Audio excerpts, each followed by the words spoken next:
Hello and welcome to episode 7 of We Apologise for What You're About to Hear. It is a conversational podcast with two best friends talking absolute nonsense. My name's Dani. And I'm Adele. Dani, how would you feel if I told you that we're not on episode 7, we're actually on episode 6? Don't even joke. And we've got to re-record that bit right now. No! We're not. Don't even joke. Oh my god. Oh my god. I just had like a mini meltdown. I'm like, wait, what? Wait, what? I'm sorry. It's just so easy sometimes. It's so easy. No one else will see the look on your face but me. But it was worth it. It was genuine. I know. It was so worth it. It was so worth every. Because I even said to you before we started, I went, we're on episode 7, right? And you went, yeah. Mm-hmm. That's why I did it. You cold. You evil. You evil today. I am. Honest God, my heart is just broken into 1,000 pieces. Oh, I'm too fragile for this. Hello and welcome to episode 7. It's going to be emotional. There's going to be tears, mostly from me. Yep. It's just going to be a lot. There may be tears from me, but probably only of laughter at Dani. So, yeah. Of my emotional distress. Exactly. She's a good friend. I'm very good friend. We get on really well. So Dani, feeling emotional? Yeah. You okay there? Yeah. Do you need a minute? I'm okay. I'm fine. But you just came at me with such. You're still looking a bit shaky. Pinpoint precision of like what would affect me today. I know. You're still looking kind of shaky and a little bit peaky since that moment. Shook. No, I'm just pale, boo. I mean, you were pale anyway, but you look a bit peaky, like grey more than just normal pale. I mean, well, at least you don't look like me right now, which I look like I've been beaten up a few times. So, wow, what's going on? Nobody really needs to know this, but me, my cats, we both got diagnosed with a UTI the same fucking day. But she texted me, which made me wheeze till I couldn't breathe anymore. Is me and my car have a urinary tract infection. To my response is, what are you doing with your car, bro? You know, no wonder you've got a urinary tract infection. There is a thing called mechanophilia, which is. Did you see the documentary years ago on Channel 5 where some dude? I think. Oh my god! And the guy jacked off over another guy's car, which was his girlfriend. Like that's all. There's that woman, isn't there, as well, who's like married to the Eiffel Tower? I just don't understand it. I don't understand. You can't marry an inanimate object. They're not consenting. They do train. I know they try, but they're not consenting. So, but like, who goes and jacks off over another guy's car, knowing that car is that guy's girlfriend? That's like, it's just wrong. So that car he was thinking over some was other guy's girlfriend. Mate's. Yeah, they met up because they were both mechanophiliacs, and then this guy. Oh, so this car was the other guy's missus, and then she couldn't even the car. I mean, the car can't consent to anything, so it's wrong on all levels. Because it's a car. Yes, exactly. But then knowing that guy is like in love with his car, and you go fucking fuck it, basically. Wow. That would have been so. I know it's over for good reasons, but that would be such a good episode of Jeremy Kyle. I mean, it was in America, so is Jeremy Kyle on in America? Has it ever been on in America? I think there was, honest to God, I think there was a Jeremy Kyle USA. Yeah. So for anyone who is either too young or just hasn't cared about Jeremy Kyle, if you know who Jerry Springer is, it was like the UK version of Jerry Springer. Yeah. Terrible, trashy with, TV. Weirdly less violence. Yeah, a lot less violence. I watched an episode of Jerry Springer maybe a year or two ago. It was on one of those crazy channels, you know what I mean, like True TV or something. And I just remember thinking, this is so ridiculous. Yeah. This is stupid. Awfully American. Gosh. Apologise to all the Americans out there, but it was very American. I think it was the America we're sold, not the true America. I will say that. It is not a true version of America. This can't be real people. No, and for anyone who actually doesn't know what either of those things is, they're like a trashy, your dirty laundry kind of talk show where general members of the public come on, get paid to air their dirty laundry, have a massive row about who the daddy is or whether they got an STI from their ex-boyfriend or the person they were having an affair with. It's horrific. It is the horrific. Only difference between the Jerry Springer one and the Jeremy Kyle one is who has less teeth, and it's always the English gosh, ones. it's no always the English that have got less ones. teeth. But I think there is another difference. There's a quality difference of what kind of entertainment value. I don't ever feel English people are as entertaining as the Americans. Like I go way back to the 90s, Ricky Lake, which was like same kind of thing. I watched Ricky Lake. I watched Jerry Springer sort of when I was at college. And I've watched Jeremy Kyle on occasion when I've been home ill from work and couldn't even turn the TV over. And I always feel like the quality is so much better on American trash. Yeah, there's more production budget. Yeah, American trash has got way more production budget than British. And I guess that's because you've only got a third of the population to go out here. So, you know. But yeah, so... What was the other one from back in the day? Was it Trisha? Oh my God, Trisha. I love Trisha Goddard. She was way better. She was so much better because it was less... I used to watch that as a kid, but I can't remember it very well. I think when I was super young and my mum would have it I think with Trisha, the beauty of it was that it wasn't all about people just airing their dirty laundry. It was like a solutions-based thing. So it was way more targeted at helping people resolve an issue rather than just air the issue. It was a bit more like what we're saying Esther. Is bring back Trisha. Bring back Trisha. 2021. Yes. She's in America though now. She is actually in America. Boo, Trisha, and I think she has back. her talk show in America. I'm not sure if she's got a talk show there. I'm pretty sure she does though. But I love her. Boo, Trisha, come back. Come back to Britain. I know you hate it here, but come back. She doesn't hate it here. Her kids are here, so you know. Come and do Trisha for the 2021 crowd. I'd rather her not do Trisha. I'd like her to do something more exciting than Trisha. Like what? I don't know yet. I haven't figured it out. You've just put that in front of me, so I haven't made any decisions. Trisha After Dark? Like, what are we doing? Oh, that'd be good. That would be good. Do you know what I really like? Because, I mean, she's a woman who's had a heck of a... Right, okay, I had a conversation with my mum, like, last night. Couldn't remember who was on Piers Morgan's... I keep going to call him Piers Dorgan because of Caroline High Runs. But Piers Morgan's... life stories, and it was Rupert Everett this week, and I was like, who was it last week? That's who it bloody was last week. It was Trisha. She's had heck of a life. Oh, I thought it was that boxer dude. Who? What's his name? I can only Frank do his Bruno. voice. No, he talks like this. Chris Eubanks. No, it wasn't Chris Eubanks. It was Trisha. Chris Eubanks, and he is unbreakable, man. Why did I miss that? Have you seen that one on... there was a thing on... you don't really watch a lot of telly, do you? 8 out of 10 Cats Does Countdown. I hate that program. And it's Greg Davis doing an impression of Christopher Eubank. I know, I love him. He's so fun. He's doing an impression of Christopher... Sorry? He is. I can't help it. He is. That is so out of your norm as well. I know. That's so left field. Because he's funny. Adele likes him young. I do like him she's young predatory normally, like that. She's well, predatory. no, I like the bookends, don't I? I like bookends. If he's old enough to be the young one's dad, we know it's cool. Oh God, if you're not turned off now, people, switch it off. Go to your device that you're playing this on. I've got the stats. I know most of you are on Android. Turn it off. Turn it off. Unless you're really young, in which case I'll just send you my address. She is in a committed relationship. Please do not send no, her I your am, address. and I'm only joking. Sort of. It's all jokes. It's all for the top quality banter. But anywho, Greg Davis is like on this thing and he's doing an impression of Christopher Eubank, but like reading, you know, like Shakespeare or something. So he's like, the winter of our discontent.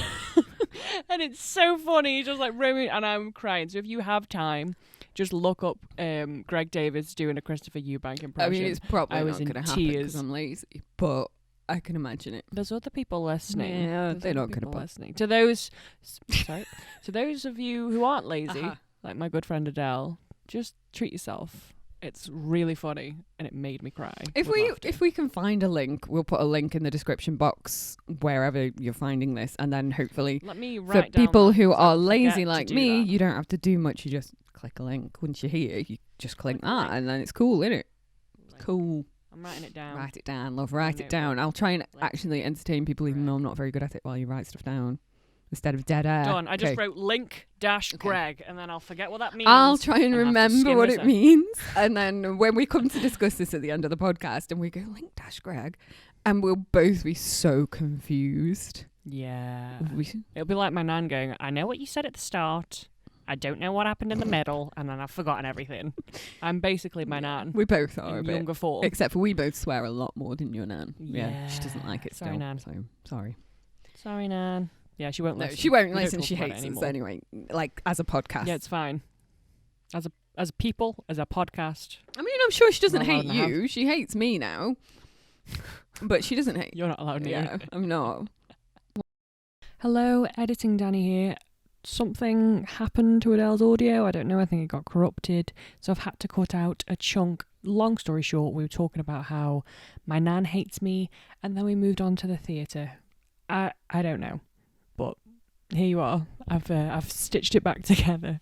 Thank you. Bye. One of the few times we've actually been to the theatre together, and considering we were both on the same theatre course. Yeah, we went on a theatre course. We've never been to theatre together. We went then, one and I can't remember if we all had to go and see Calamity Jane together.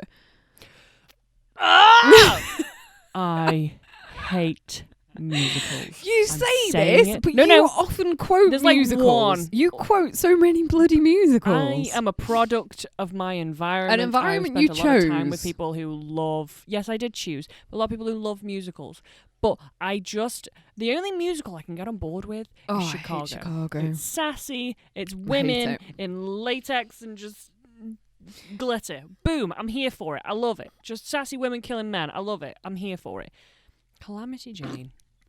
I don't care if you love it. I don't care. Cats. Get that out of my face. No, I love Cats because it's like an LSD trip. It's got no sense to it at all. It's just a trip. That's why I hate it. I hate it. I hate Calamity Jane. Nothing will change my mind. I'm like you. I hate most musicals. However, I can't get behind Chicago because I've never seen it live. Only seen the film, which is an abomination to musicals. I'm gonna put that out there. I don't care who loves it. The Broadway show was like I real really good want to time. see it. We watched it I in want to New see York. that, and I want to see Wicked. Both of those things I am not willing to see anywhere other than New York. The only reason I can do, because I sometimes quote Wicked at you, don't I? We had to do a couple of performances, like it was In like college, a showcase not in for uni. Yeah. college. Not even in uni, it was in college. So like I just know like random songs from musicals, so we had to sing them. I mean, I squawked them, others sang them. But so I kind of just know like random bits of trivia. But if our friend S Club, who is she is queen, and you know, out of all musicals. of our friends, you would think she would be the one who was like really salty about musicals because she is quite a dry, humoured person, and also she's got quite a very good business head. Let's put it that way. When she's in work mode, she is in work mode. You know, yeah, she's and a work all through girl. uni, she was very much the most professional person on the course. Let's put it that way. It was no surprise that she got a job pretty much straight away because she was so professional. And yet, she bloody loves a musical. In fact, she's a bit obsessed with Michael Ball.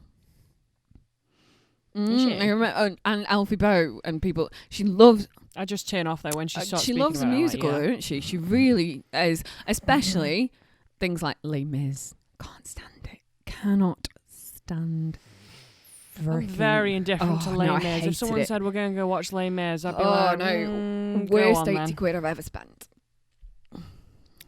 London West End musicals are ridiculous. I love Phantom. I will say that Phantom is a good time because Masquerade is not only my favourite song from any musical, it's also just the best bloody performance with a shit ton of dummies in Masquerade, and it's so clever. It's so clever. So I love I love that, and I've been to see it twice because I loved it. I'm one of them that's been to see Phantom more than once. But no, and do you know what, in the musical, and this is probably my favourite experience of any theatre ever. Like, that made no sense. Favourite theatre experience ever was going to see Singing in the Rain. But it was the New Vic production, so it was in the round. And I will say this, I think the New Vic and a few other smaller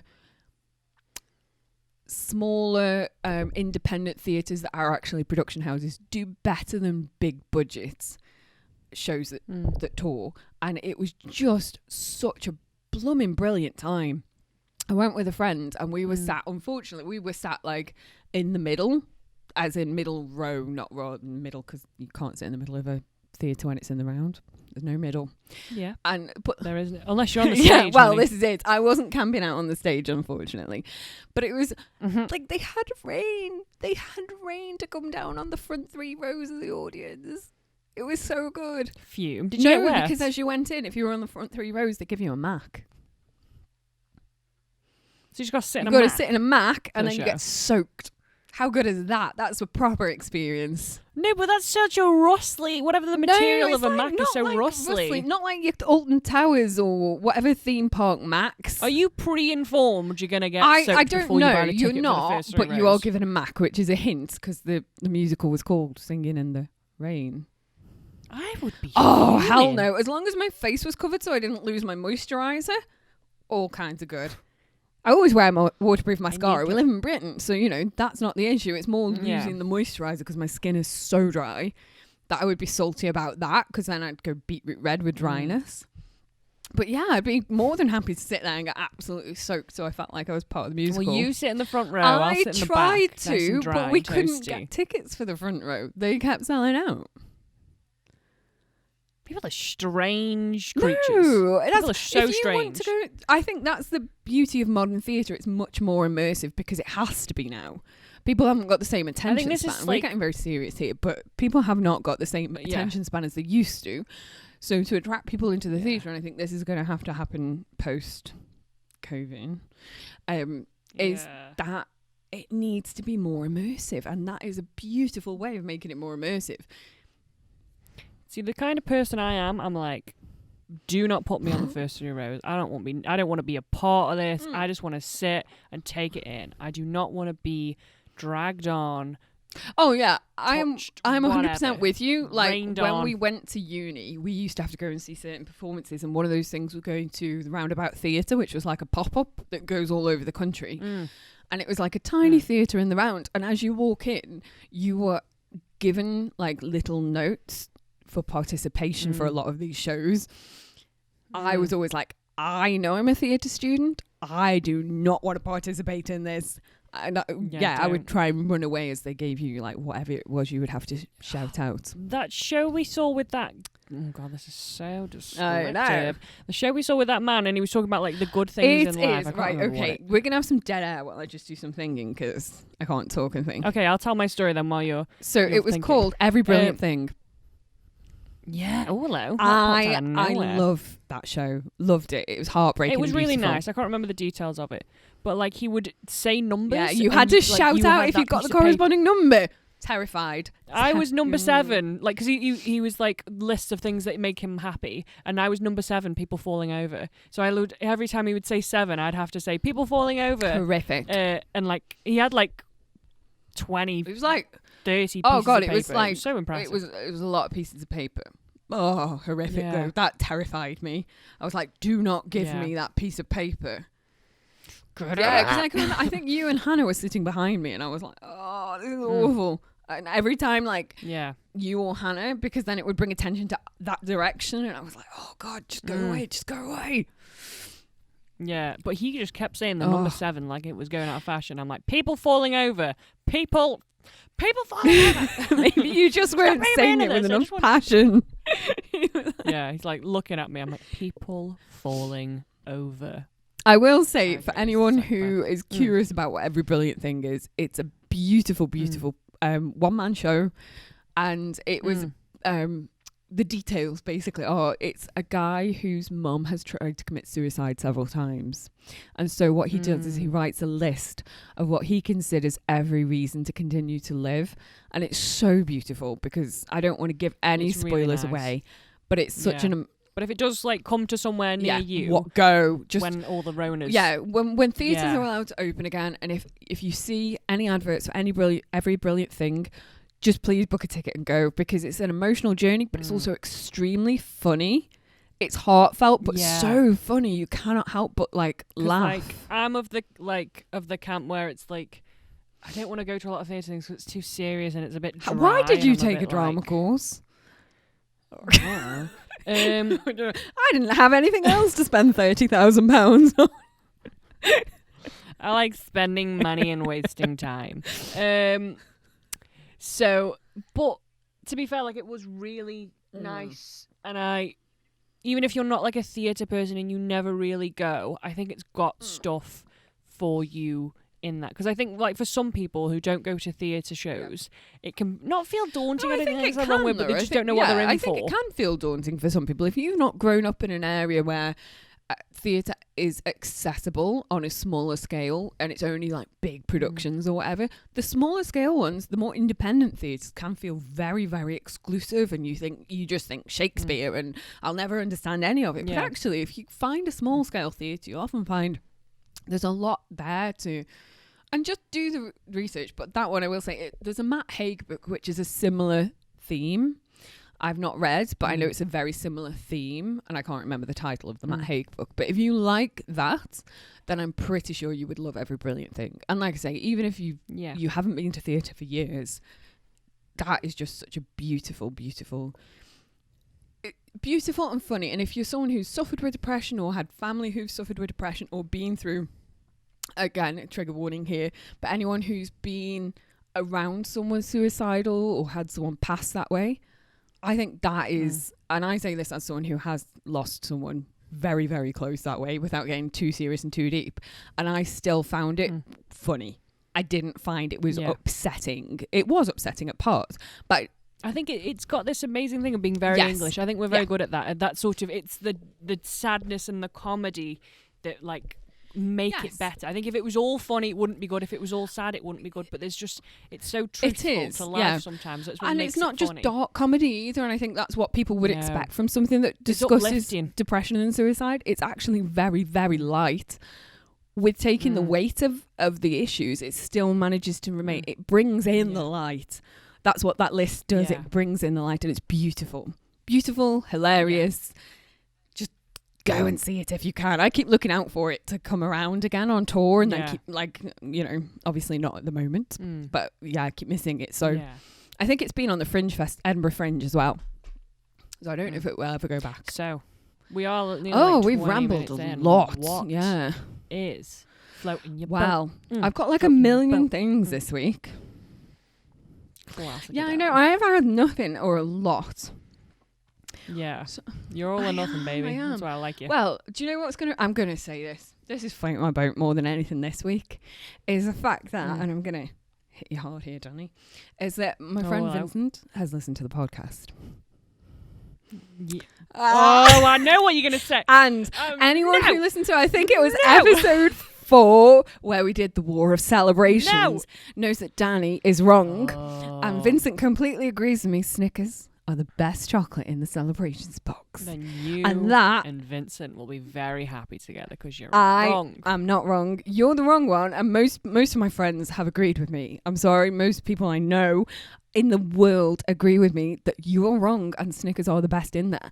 I'm bringing it back up, Daddy. I'm not letting go of this. I will take that maybe Milky Way is not the best, but I will not accept that Snickers is the best. It is. It's got the perfect mix of salty, sweet, caramel and crunch. It's beautiful. Anyway, so that was my top thing floating my boat. And then the other thing... She texted me that when I was at work and just like, look at this. Look at what I've got here. Little cackle of a witch. Look what I got. I'm like, you son of a bitch. I know. And then the other thing this week, I'm going to narrow it down to just these two things. So the other thing floating my boat this week is the fact that we're allowed to go property viewing. And I am a proper monster. Sorry, estate agents. I am a monster. I will waste your time. When I was in LA a lot, because flexing here. When I was often in LA, they used to have open houses. Obviously now coronavirus can't have open houses as much or at all. But you used to just be able to go in, and I love property. I love property shows. I love looking at property online. And so going to an open house was like the best thing to do on a Sunday afternoon. You just strolling up to like $1 million house or whatever, and like wandering and pretend to be interested. Proper estate agent's worst nightmare. So I've currently got to a state where I'm like, we're still in lockdown here, but the lockdown's going to be lifting. And I am excited to be able to go and waste some estate agent time by looking at properties I can't afford. Oh, yeah. So excited. What a weird hobby. It is. I know, What a it's weird such hobby. a fucking freaky hobby. But there are other people that do it. And it's harder in Strange England because you have to hobby to book have. an appointment. There's Yeah. But, oh my God, Danny, I'm so excited to go and see properties I can't afford. Oh, that's what's floating in my That's boat. the The best. thought of it. The thought. Of What's just floating being yours, able. Missy? Well. I'm going to change the format. Oh. Okay. This is what's sinking my boat. Oh. Have been the saltiest boy this week.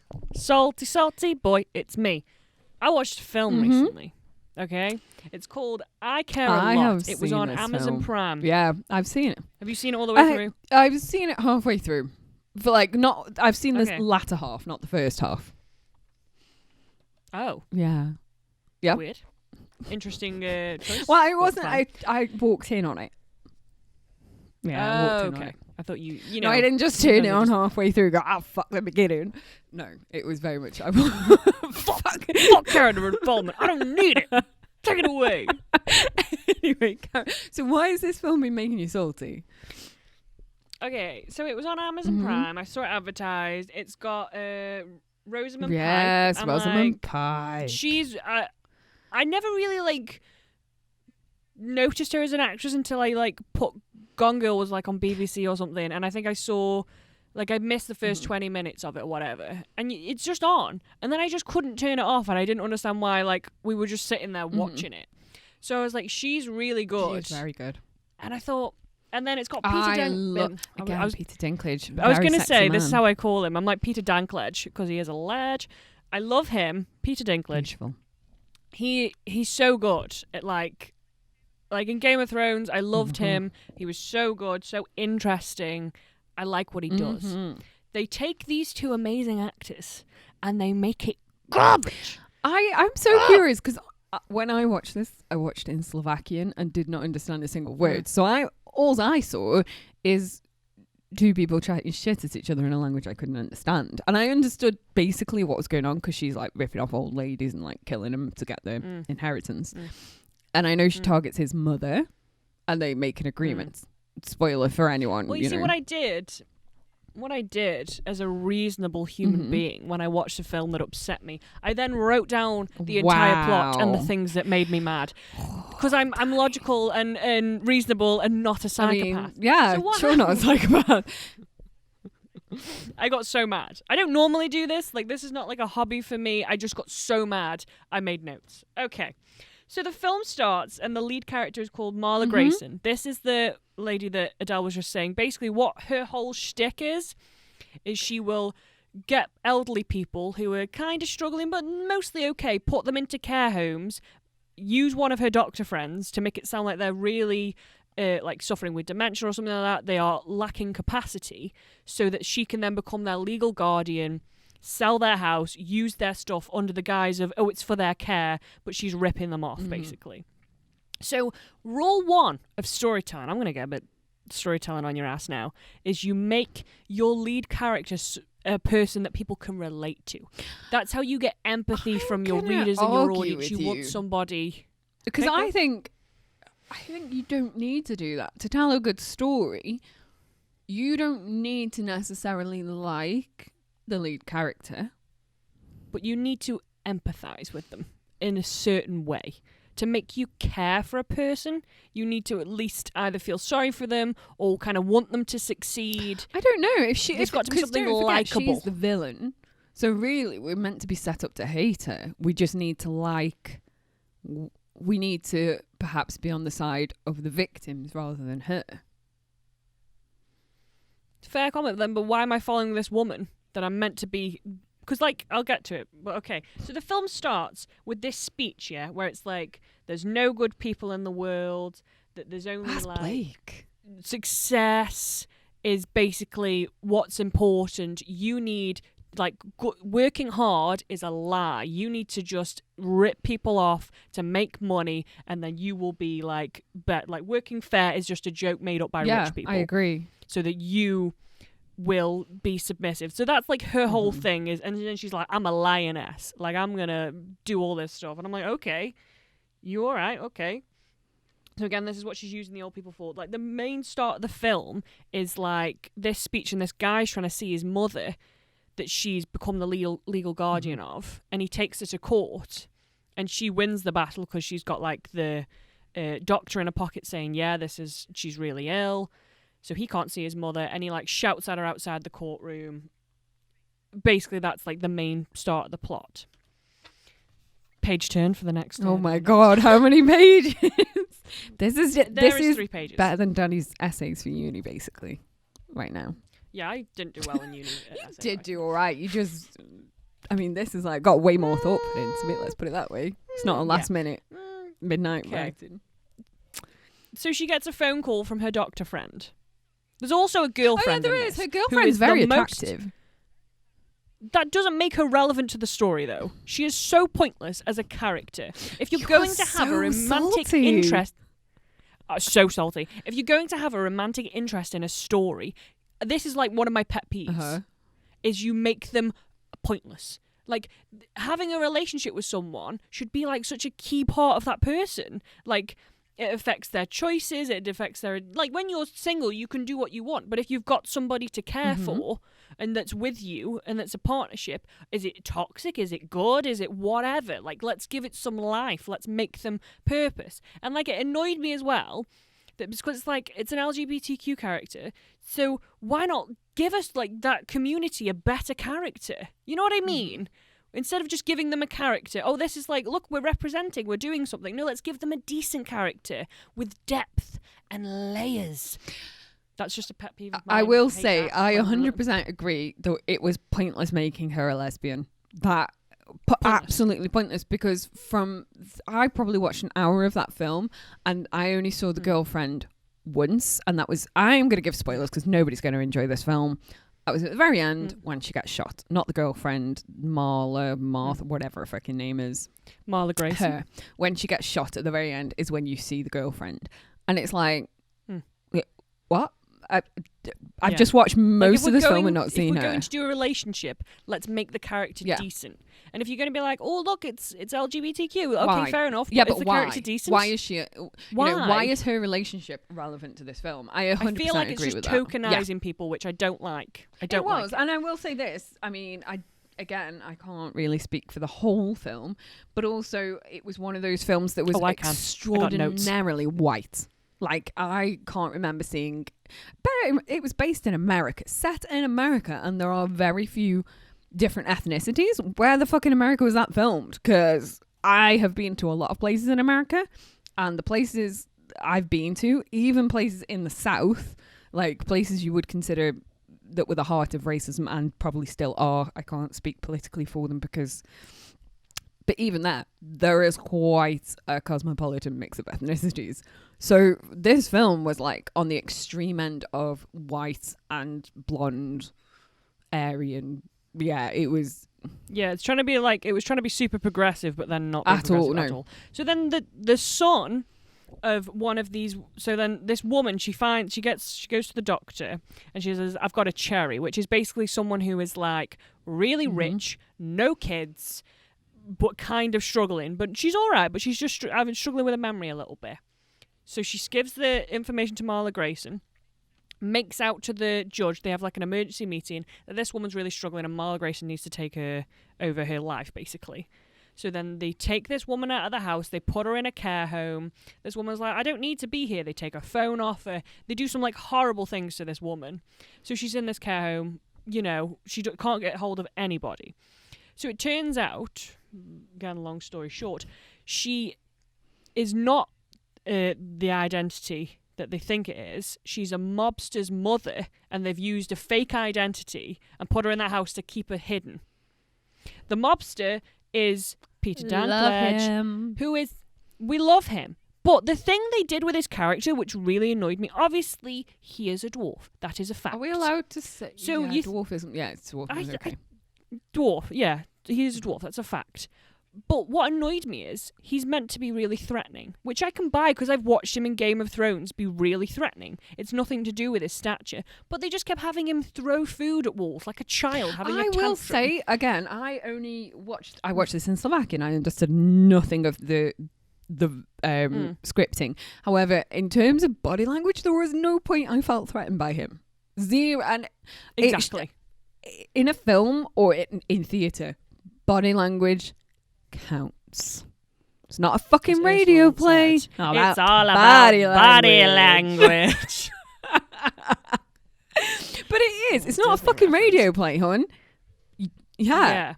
But like, what annoyed me so much is I know he could do it. I watched him in Game of Thrones be like, and you go in like, oh, like, God, what's he going to do?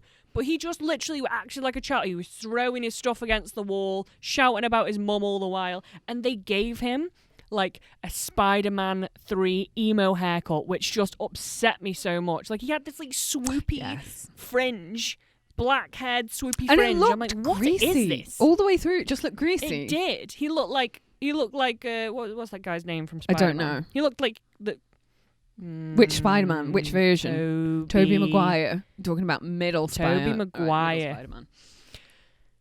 There's like 100 million versions of Spider-Man in my lifetime, and middle Spider-Man? Isn't that the first Spider-Man? In your lifetime, maybe, but in mine, there was a different Peter Parker for me. So, you know, growing up, I had a different Peter Parker.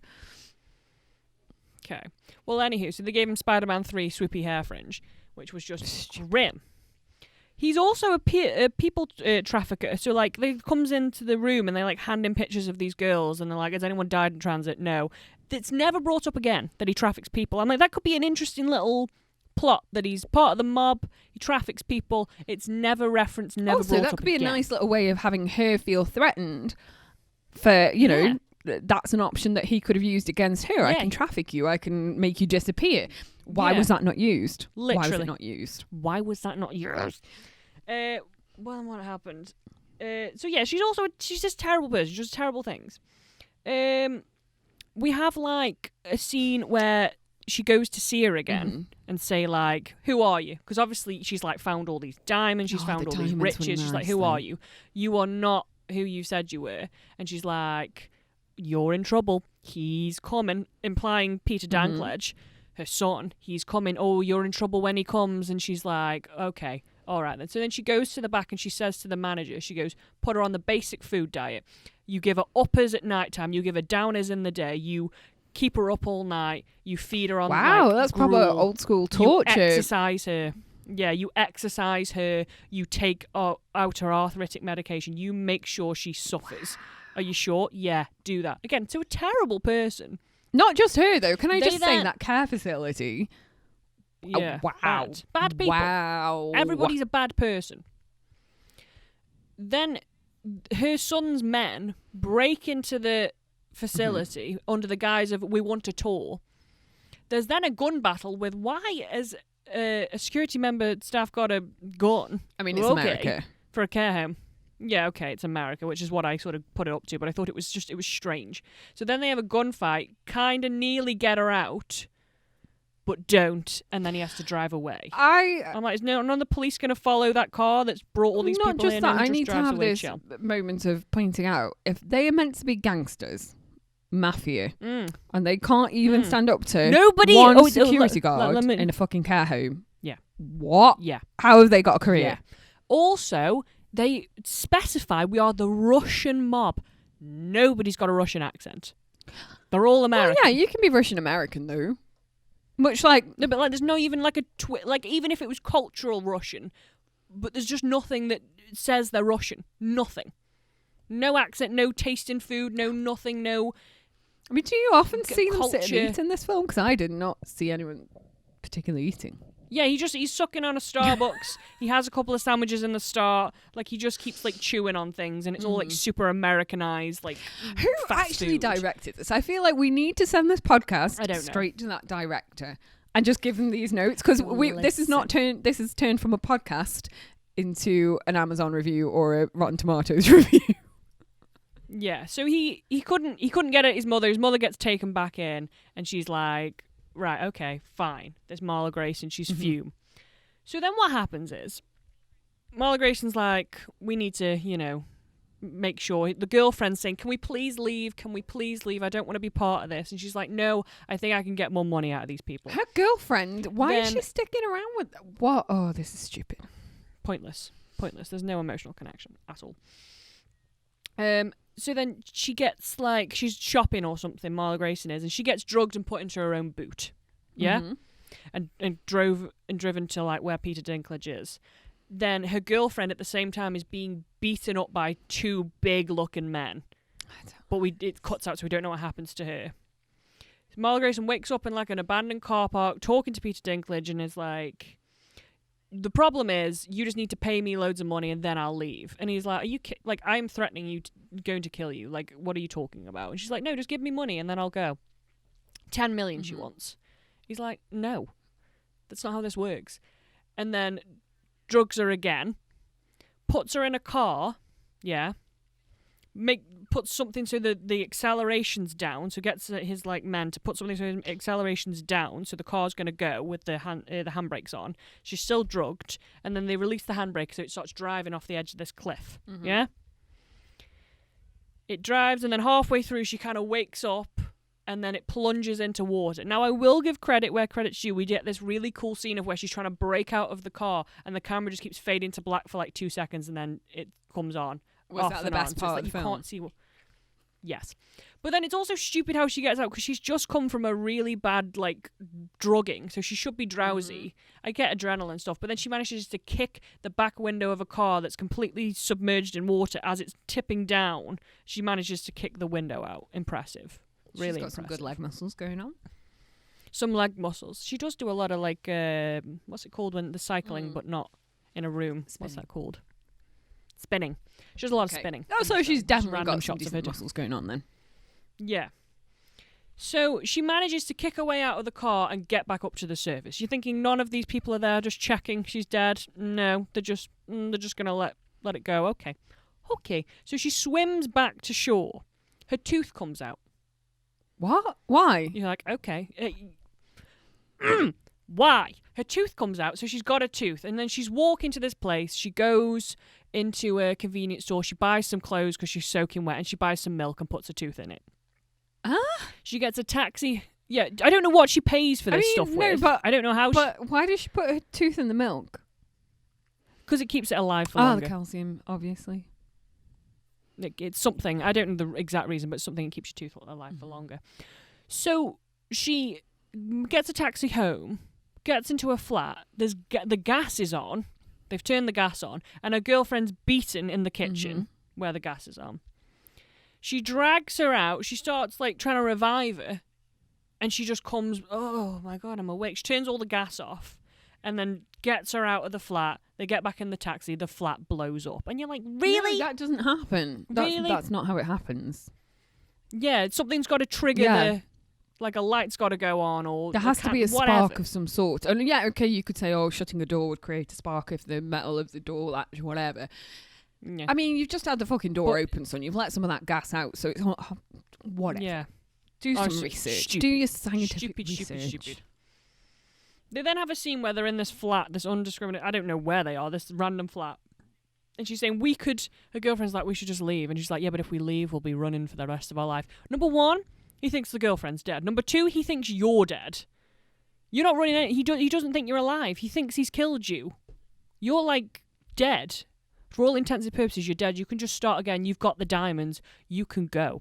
She's like, no, we've got to go take them on. Two people are just going to go take on the entire Russian mafia. Okay, fine. Great plan, boo. Carry on with it. Then she goes, yeah, we'll do that. Then we get this scene where she goes to the dentist and gets a tooth put back in. It has no relevance. It's such a weird waste of screen time that I can't even begin. I think I'm not defending the director. I still think it's arse. But what I'm going to say right now is I think what they were going for is like an art house feel. You know, like French art Don't house. Defend this. I'm not defending it. I'm not. It was total toss. Like, it was absolute. What I saw was balls. And I think it was. I feel like the film was better for not understanding the dialogue. Let's put it that way. That improved it. So then what the plan is they go to, like, this office place. They track down one of the dudes. They go to this office place where Peter Dinklage is. She puts this wig on. I'm like, where have you had time to get a wig? Where have you had money to get a wig? Fine. Your whole house is blown up. You didn't... Fine. Okay. She's wearing a wig. She gets in. She finds Peter's car, whatever. There's a big bodyguard by it. So she tases him, but he falls in front of the car. Mm-hmm. Yeah? She goes like that, and he falls in front of the car.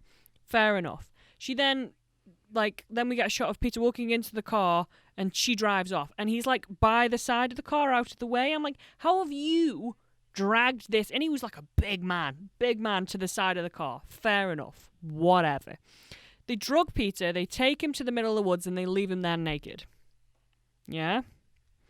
They dump the car, burn everything, whatever. He wakes up in hospital with all these drugs in his system that she put in there, and because he was a unidentified male with drugs in his system, he then can't look after himself, so she is his now legal guardian. Basically. Like, how... People thought you were dead 2 minutes ago, but now you're his legal guardian. Okay. And then they have a thing where she's like, I'm never letting you go, I'm never letting your mum go, I'm going to be a millionaire off you. And he's like, screw that, let's team up, let's be a team and make an American-wide corporation where we just screw all these old people out of money. Mm-hmm. So it's like, what? And then they become millionaires off it. She's on a talk show, she has like her little... Wow, how did you get all this money? And she does like this talk show bit. She walks outside. The dude was the dude who took her to court in the first place, who couldn't see his mother, then shoots and kills her. Well, he doesn't personally like shoot and kill. Yeah, I thought it was the mafia dudes that shot and killed her at the end. No, he killed her. Yeah, but she dies anyway. And like, why on earth, if you've been ripping some dude off, and then he suddenly says, "Hey, let's team up. I'm the head of a mafia." Why the fuck would you trust him? Why the fuck would they trust each other? No, he's not the one that kills her. It would have made sense if he'd killed her for all the things he did to his mother.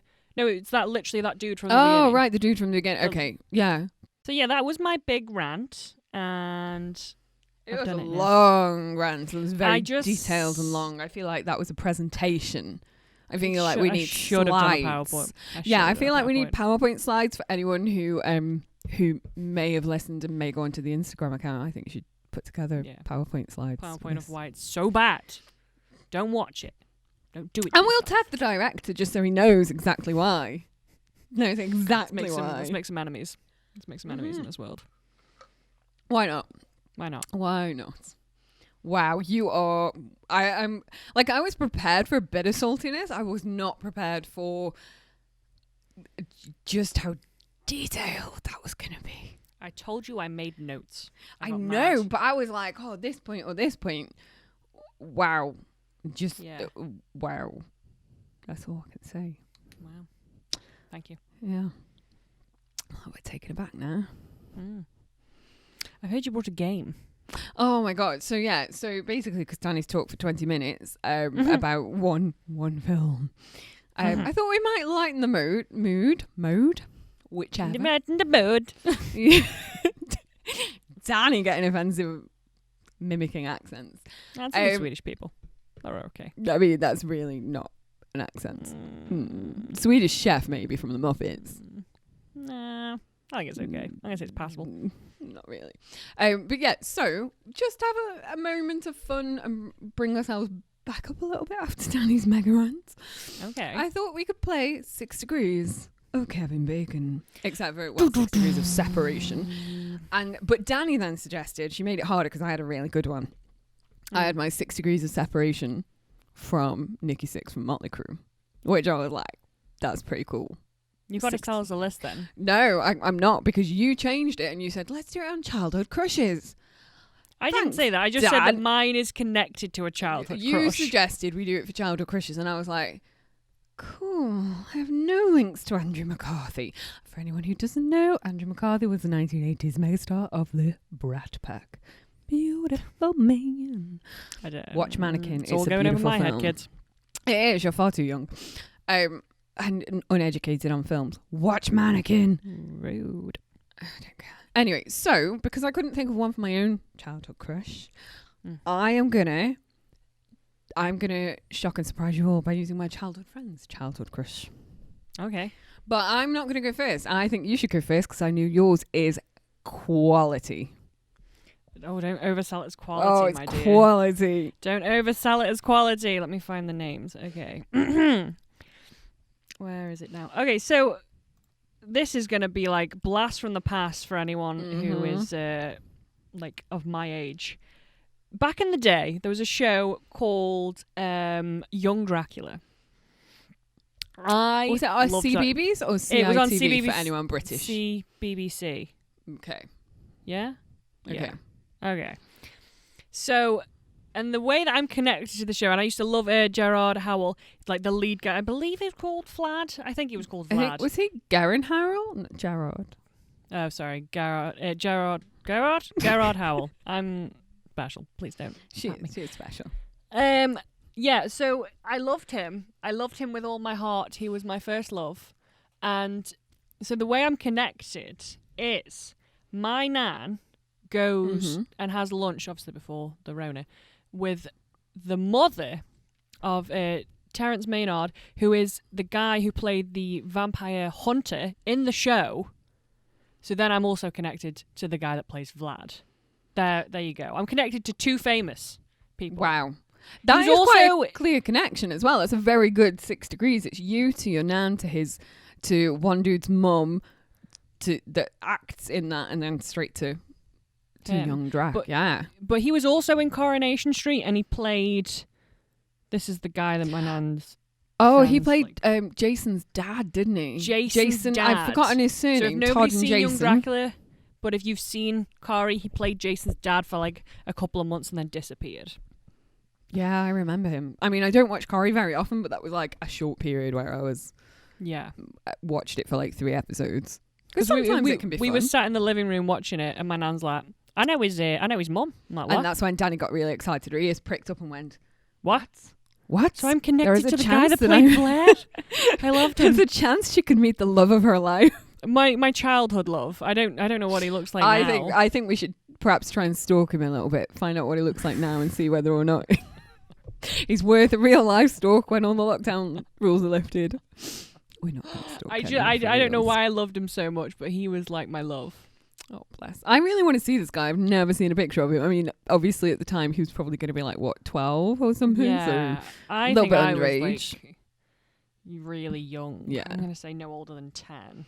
Maybe 12. I don't know. But who knows? This could be, if he's not already married or taken with, male, female partner, whatever, this could be the love of your life that you just missed out on forever. No. Yeah. Emotional. That childhood crush could end up being the one. Not that I believe in the one, but No. Okay, so what's yours then? So mine is horrific and tenuous at best. Because, like I say, I had really, really great, straightforward ones to people who were not my childhood crushes. However, again, trying to do one for my childhood crush, I got lazy, couldn't be asked to try and do it. Went for an easy one, which is my childhood friend's childhood crush of Rupert T. Bear. Who is that? Rupert the Bear. You don't know Rupert the Bear? I know Rupert the Bear, but you went Rupert the Bear. So I'm like, who's this French dude? Rupert T. Bear, as the kids like to call him, because he's down with the kids these days. So, and the reason I chose this is who's crushing on Rupert the Bear? I'm not going to expose anyone. I'm just going to say someone from my childhood was in love with Rupert the Bear. In love with Rupert the Bear. What? No, you've taken the piss out of me for some of my childhood crushes. This one, at least mine were all human. I'm not saying I can't dox a person. I'm not going to do that to anyone. Okay. But I will say this person loved Rupert the Bear, like obsessed. And she was five-ish. Okay, that's quite young, Rupert the Bear is the centre of her world at 5. So we're fine with this. So, okay, my tenuous 6 degrees of separation goes from me to a girl who I used to be very good friends with until she screwed me over. And she worked with the sister-in-law of the Blur bassist Alex James. Alex James, who was a long-term vegetarian, became a farmer and started eating meat. And in one interview, his reason was that when he saw the animals outside his farm, he decided how could he not eat them, which links then to Paul McCartney's reason for becoming a vegetarian. Oh, wow. Famously vegetarian, was when he moved to the countryside and saw the animals outside his window, decided he could not eat meat, which Paul McCartney quite famously released a single with Rupert the Bear. Oh, thank wow. you all. She's raising her arms up in celebration as if a victory has been won. I mean, that's a pretty good 6 degrees there. Fucking Rupert the Bear. Rupert the fucking bear. That is ridiculous. And can I just say that single was an extra link here for me. That single was pretty much the first single I ever owned. Yeah. Wow. I know. I've still got that single right now.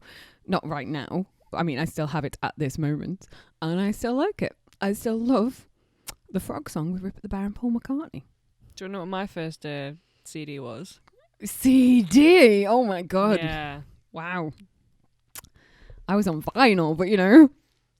Wow. No, I was not on vinyl. My first CD was Pop Princess. And you got like a little What? DVD with it. Yeah, it was called Pop Princess. So you got a little DVD with it, and it was like basically all the best female poppy people at the time. And you would get a little DVD so you could watch the music videos. And then just have like the CD as well. Wow. Pop Princess. Wow. Looking at me and knowing how salty I am and just who I am now. Yeah. Would you think that Pop Princess would be my first? It's how I've been described as a pop princess. I mean, if you'd have bought it when you were like 14, I would have been like, oh, Dani. But considering you were probably a child, I'm not going to hold anything. I mean, I was like, what? Google Pop Princess. I was probably, I think, about 3 when the Frog Song was released. So, you know, I had that. All at the same time, I had that. I had the Band-Aid, the very first Band-Aid single, because I'm cool. I'm not one of those people who went for the remakes, which were awful. And I also, what was my other single that I had? I had like 3 at the same time. But I was also completely besotted with Boy George. Not like a crush, but I just thought he was the most beautiful creature to watch. Like, and so I just used to stand in front of Top of the Pops and, oh, yeah. It was 2008, I would have been. No, 2004, sorry, I would have been about 8. Oh, okay. So a little bit old, but, you know. Sorry? By 8, I'd moved on to Guns N' Roses. Oh, well, you're just one of them edgelords. I mean, I was still into I like moved the on to Guns for a N' while. Roses, and, I mean, Bon Jovi was still kind of also kind of cool at that point in time. It was before they went a bit shit. And who else was there at the time? Guns N' Roses, Michael Jackson and Paul McCartney again. Paul McCartney keeps reappearing in my life. Like, he's just like a keeps recurring on. Theme. He is, and also my other tenuous links to Paul McCartney, not because I mean it was meant to be Rupert the Bear, but tenuous links to Paul McCartney and Alex James, are that Alex James chose to become a veggie early on, and then when he got into farming, chose to go back to meat eating. Paul McCartney's wife, famously, Linda McCartney, had a huge campaign in the late 80s for her meat-free range, which is one of the big things that turned me veggie at 7. And then I also very much... happened? Well, very much like Alex James from Blur, I wanted to get into farming and decided to start eating meat, because how can you support British farming if you don't eat meat? So yeah, from the age of 7 to 27, total veggie. And at 27, I was just like, give me blood. Yeah. I don't know why this has tickled you so much. I just can see little Adele going, Mama, I'm going to be a vegetarian now. And Oh no, it wasn't like that. It wasn't any kind of cute. It was very much like okay, I'm veggie. Not I'm going to be a veggie. It was like, okay, I am veggie. My parents tried putting like meat or gravy made with meat on my plate, and I was like, I'm not eating that. It was a battle of wills for at least a year. I even tried veganism when I was like 8. Didn't work because you had to give up Chewits. You had to give up Chewits, and that was too much. I love like just how, I don't know, you've always been like this. There's never been ever any other setting. Oh God. No, This is Adele. I was very much. Well, the thing is, when I was like 7, we had CJD that came out, and there was a lot of ethical issues around veal. So that was a huge thing that was playing a part, and I was very aware of the dog and horse meat trade in Korea. And so it was just so many ethical issues around eating meat that at 7 I made that decision because I had a dog, you know, I'd got a dog. I wanted to have a horse because I rode them and I was, you know, very into horses. I was quite an equestrian when I was younger. So, and also, oh my God, the most heartbreaking thing when I was like 6 or 7, I think I was probably veering towards 7, is I went up to my friend lived on the farm up the road from me, and her parents were a dairy farm. Not her actual parents. They lived and worked on the dairy farm. And a dairy farm raised me. Pretty much. When you are a child of farming, you're raised by the farm. So I can remember going up there and we were feeding the calves. And we'd had like a heck of a day being chased by the cows in the field and all that. We went up to feed the calves and I completely fell in love with this palomino coloured calf. Beautiful. My favourite horse. For all the stupid people wondering, what the hell is palomino? So, in terms of horses, like my favourite horse that I used to ride was this palomino coloured pony called Honey. I was too tall to ride because she was a pony and I was a tall bitch at 7. Palomino is like a sandy ginger. It's not ginger. It's not chestnut. I mean, the official term is that it can be 2 shades lighter or 2 shades darker than a clean 2p coin, which is total bullshit because if it's a 2p coin, it's copper. It's not. It's more like a teak kind of colour. For anyone who knows their woods, it's more like a sandy coloured, teakish kind of colour. Between pine and teak is where I would put it. So for people who know their woods, it's between pine and teak. And it was this beautiful cow that reminded me of Honey, and it was only a few months old, this calf, and I can remember getting very attached and feeding it and falling totally in love with it, and then my friend saying, oh yeah, but he's going tomorrow, and I was like, what? And she was like, he's got to go to the market tomorrow. I was like, why? He's a baby. This is unfair. Why is he getting sold? Not realising at the time he was getting sold to be killed. Just like, why is he being taken away from his mother? He's beautiful.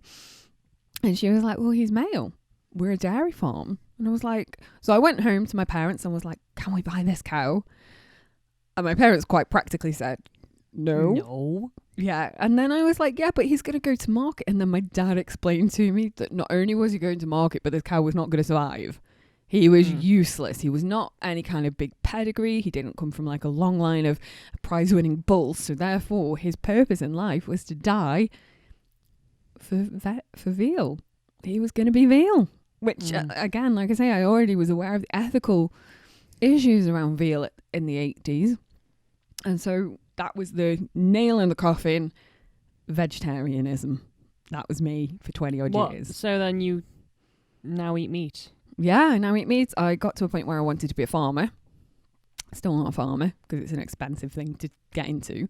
Got to a point where I was researching farming and British farming in particular. Wanted to be a farmer and thought, well, if I can't be a farmer, then the best thing to do is support British farming. And the way to do that is to eat British meat. We don't have a big arable. We have arable in this country, but the main source of income for a lot of farmers, particularly in the north, I would say rather than south where it's flatter, particularly in the north, is we haven't got the soil and the weather for arable. So a lot of our farming comes from cattle. And if you're going to support it, you got to eat it. So that was that. I started eating meat again, and I was sat at work one day just really craving a rare steak.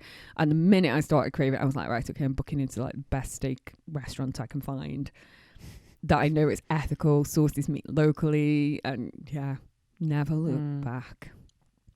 Can't go a day without it now. Love some meat. Oh. Meat to veg.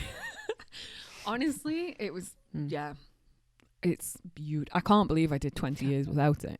Bacon. It's funny though how we were like, yeah, we're going to lighten the mood. Yeah, no, and then we went deep and dark into ethical vegetarianism versus ethical meat eating. Okay, this is one now. Give me all your childhood crushes. Let's go. Oh my God. I mean, you already know about Bob Monkhouse. Yeah, let we discussed that. We discussed Bob Monkhouse here. Oh yeah, but Bob Monkhouse we already brought up in episode 1. So they already Who's Bob Monkhouse for all these kids like me? Oh God, Bob Monkhouse he used to be an actor. I think he was in a couple of Carry On films back in probably 60s or 70s, and then in the 80s when he was much older, which is when I had a crush on him, he was a game show host presenter. Quite famously died of testicular cancer famously died of it because there was a whole campaign using his CGI imagery of him I always say posthumous. I can't say that word. Dead, basically, after he was dead. Using imagery of him to bring the campaign for testicular cancer to the forefront. So, I mean, he was old when I had a crush on him. Very old.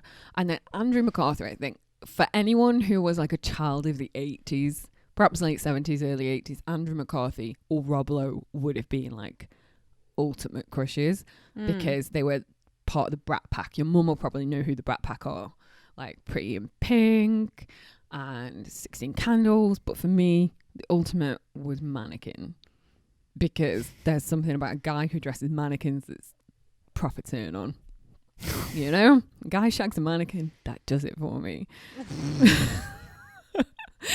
What can I say? Wow. Also, Kim Cattrall was in that film. It's a bloody brilliant film. I don't know if I've got any other weird childhood crushes. Like Bob Monkhouse was probably the most out there. Yeah. Like Michael Jackson, every little girl probably had a crush on before he turned himself white and plastic. Well, it's true. It's true. He was like a proper icon of the 80s. So I can't say it's a weird crush. Like looking back now, I think, oh God, Michael Jackson. But in the 80s, none of us knew, you know? None of us knew. It's so dark. It's so dark. It's dark now, but in the 80s, we were innocent. Yeah. Everyone was innocent in the 80s. Yeah. Nobody got So how about you? Have you got any more other than little Vlad? So many weird crushes as a child. I obviously love that guy called Vlad. I loved him. But was that a weird crush, or was that like something that other people would have understood? No, I loved him. These were my childhood crushes. I loved him. Like, this is the thing I love completely. I'm like, oh my God, I love him. Like crazy, I loved him. I then loved, there was a Peter Pan film, a live action one, but it didn't have like Robin Williams in it. It was a different one. It's always on ITV2. I loved the guy that played Peter Pan. I loved him. We'll get pictures. And we'll Is this the one? Was it a late? I mean, what year was this made? Was it the one with Jason Isaacs as both Hook and the dad? Yeah. Fucking love Jason Isaacs. He's another very sexy man. Well, I loved Peter Pan so much, and then when I was a bit older, I watched it and didn't realize that one person played Hook and the dad. Didn't realize that for ages. Well, it was a purposeful choice. Let's put it that way. Yeah, it was very good. That film, I bet, could still make me cry. I bet you. Really, that makes you cry? It brings back so much nostalgia, and it was so cute when I was a kid, and I loved it. So one, and then I also loved a cartoon character. Okay, I can't deny my feelings. You were mocking my childhood friend for having a bit of a crush on Rupert. Yeah, but at least he's human looking. Rupert was a humanoid bear. Yeah, but this is a humanoid human. Bear. Like, stop. It was Treasure Planet, the lead guy from Treasure Planet. I don't know what his name is. You've got a thing for like foppish emo guys, though. Don't label me. This my childhood self did. Yeah, well, your child, much like but foppish emo guys were like totally your thing. Like sad emo boys. No. Sad boys. I loved them. Not anymore, but honest to God. They were writing poetry in a chord. Yeah, and I'm like, oh, I love you. You're all kinds of wrong. That's all I can say. All kinds of wrong. I feel like we've exposed too much and that we should leave. I